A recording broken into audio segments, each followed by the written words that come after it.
بخش 2.4 جابجایی آب به صورت فیزیکی. بخش 2.4.1 انتقال آب از طریق جابجایی مخازن کوه یخ. تقریباً 75% از آب شیرین جهان به صورت یخ موجود است و کوههای یخ می توانند حجم قابل توجهی از آب شیرین را تامین کنند. یدک‌کش کردن کوههای یخ از مناطق قطبی به کشوری با کمبود آب ممکن است راه حلی عملی برای کمبود آب به نظر نرسد، اما متخصصان و سیاستمداران آب از دهه 1950 برداشت کوه یخ را به عنوان یک منبع آب شیرین بالقوه قابل دوام شناختند. امروزه به کمک علم و فناوری مدرن به نظر می رسد که یدک‌کش کردن یک کوه یخ از یکی از مناطق قطبی به آب و هوای گرمتر در آن سوی اقیانوس امکان پذیر است. امکان سنجی فنی یدک‌کش کردن کوههای یخ را می توان به 4 بخش تقسیم کرد. 1. تعیین مکان منبع مناسب. 2. محاسبه قدرت لازم برای یدک‌کشی. 3. پیشبینی و محاسبه دقیق ذوب در حین حمل و نقل. 4. برآورد امکان سنجی اقتصادی کل پروژه.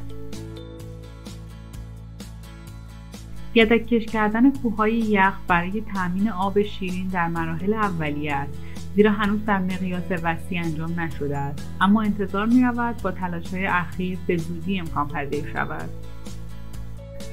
بخش 2.4.2 آب توازن.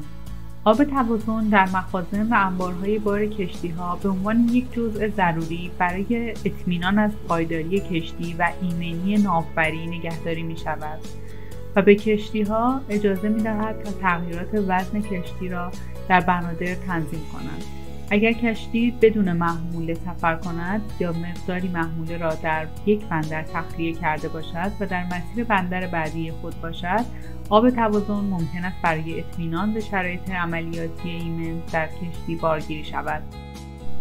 به دلیل قوانین زیست محیطی که در سال 2004 توسط کنوانسیون بین‌المللی کنترل و مدیریت آب توازن کشتی‌ها وضع شده است، آب توازن باید قبل از دفع تصفیه شود. از سپتامبر 2019 همه کشتی‌ها ملزم به رعایت کیفیت خاصی از آب توازن هستند. بنابراین آب توازن فرصتی را برای استفاده پس از تصفیه آن برای اهداف خاص بر اساس کیفیت آنها فراهم می‌کند. با توجه به تغییرات اخیر در پروتکل‌های مدیریت آب توازن، استفاده واقعی از آن در سال‌های آینده عملی به نظر می‌رسد.